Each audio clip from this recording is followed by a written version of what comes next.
যেটুকু খাবার লাগবে সেইটুকুই খাবার দিবেন, ওর গ্রোথ কিন্তু লেগে যাবে।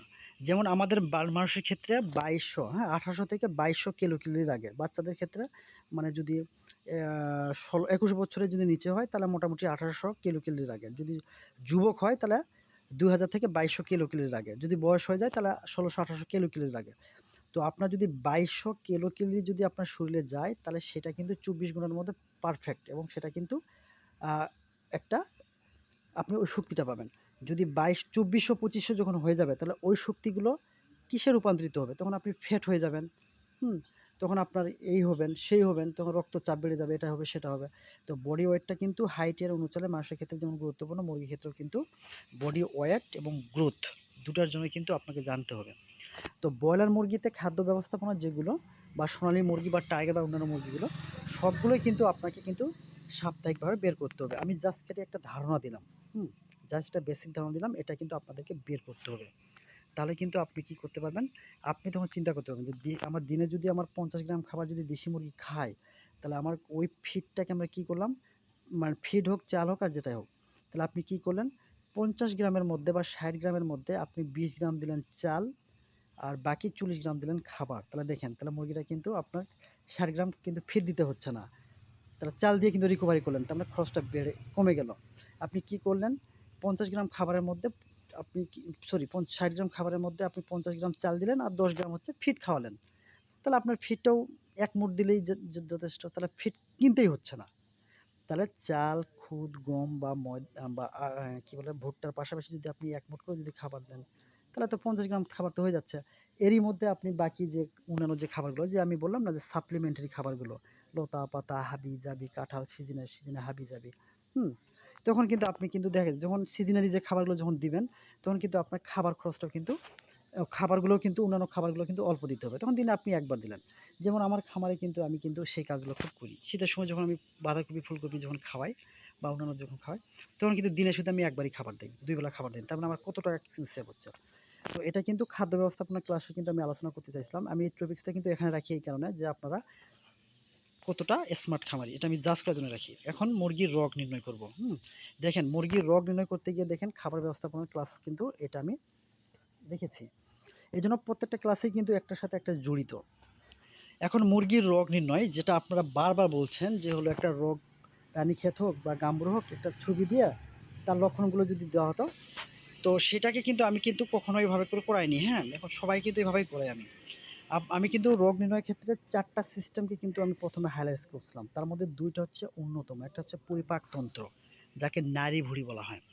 পায়খানা দেখেই কিন্তু আপনাকে বুঝতে হবে যে আপনার মুরগিটা সুস্থ আছে না অসুস্থ আছে।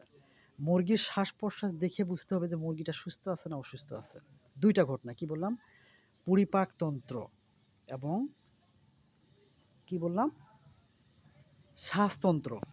তো দেখা যাচ্ছে মুরগির পায়খানা দেখেই কিন্তু আপনি 80% আপনি কিন্তু ডায়াগনোসিস বা রোগ নির্ণয় করতে পারবেন যে মুরগিটা কি সমস্যা। সাদা পায়খানা, পরিপাকতন্ত্র মানে কি? মুরগিটা যে খাবারগুলো খাচ্ছে সেটা খাওয়ার পরে হজম হয়, কিছু হলো পায়খানা আকারে বের হয়ে যায়, বিষ্ঠা আকারে বা মল আকারে বা পায়খানা আকারে। তো পায়খানার কালারটাই বলে দেয় যে মুরগির পাকস্থলীতে কি ঘটনা ঘটতেছে বা মুরগির শরীরে কি ঘটনা ঘটতেছে।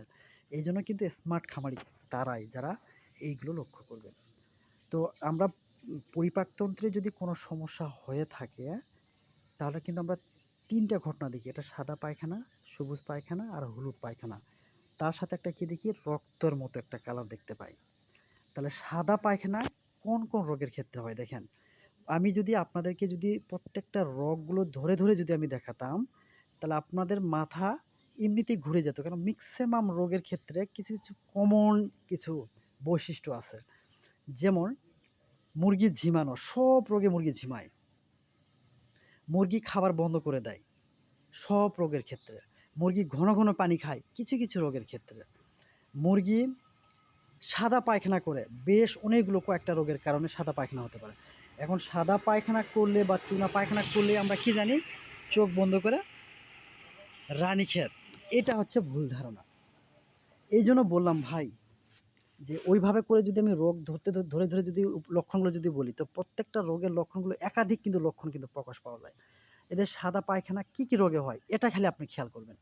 পরিপাকতন্ত্রের কোনো সমস্যা হয়েছে, আপনার মুরগি পায়খানা করছে সাদা, আপনি রানীক্ষেত হয়েছে এটা কিন্তু ভাবার কোনো সুযোগ নেই। সাদা পায়খানা কিন্তু সালমোনেলা হলে হয়, টাইফয়েড হলে হয়, গাম্বুরো হলে হয়, অম্ফালাইটিস হলে হয়। ছোট বাচ্চাতে এই ক্ষেত্রে আমি আপনাদেরকে রোগবালাই দেখিয়েছিলাম যে ছোট বাচ্চাতে কি কি রোগবালাই হয়, বাড়ন্ত মুরগিতে কি কি রোগবালাই হয়, সিজনাল কি কি রোগবালাই হয়, এইগুলো কিন্তু আপনাদেরকে শিখিয়েছিলাম। এগুলোকে মেহনত করতে হবে। তাহলে দেখেন রানীক্ষেত রোগের ক্ষেত্রে দেখেন টাইফয়েড হলেও সাদা হচ্ছে, সালমোনেলা হলেও সাদা হচ্ছে, গাম্বুরো হলেও সাদা হচ্ছে, অম্ফালাইটিস হচ্ছে।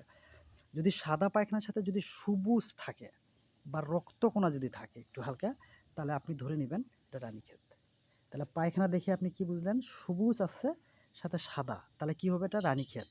সাদা পায়খানা আপনার মলদ্বারে লেগে আছে, একবারে চিকটা মাটির মতন, মানে চিকটা মাটি বলে না, মানে একটু আঠা আঠা টাইপের, হ্যাঁ আঠা আঠা টাইপের, তাহলে কিন্তু গাম্বুরো।